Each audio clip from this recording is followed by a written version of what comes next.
بعيد عن الملعب. وماتش امبارح كان فيه عظمة. بعيد عن المباراة والأداء ما بين الفرقتين، كان فيه عظمة بتحصل قبل الماتش بين جمهور الأهلي وجمهور الزمالك بسبب الدخلة بتاعة المباراة.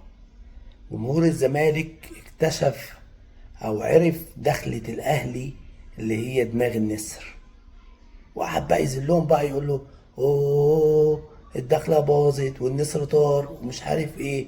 جمهور الاهلي كان عارف دخلة الزمالك بس مش الحقيقية.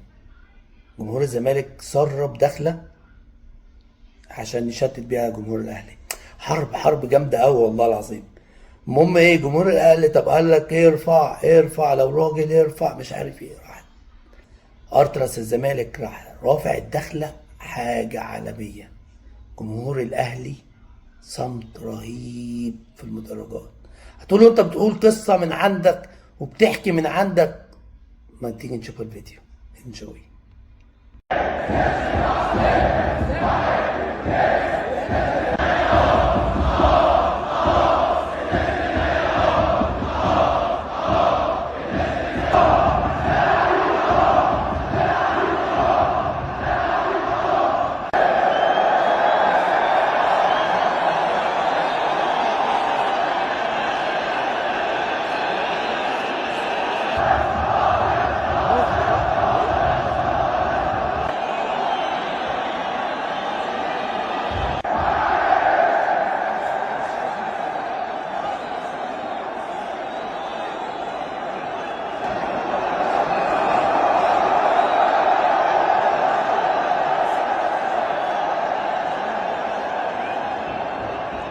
المفروض هناك فايت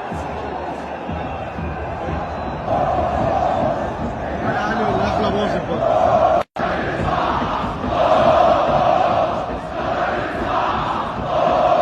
كده عليمه جامده بتحصل.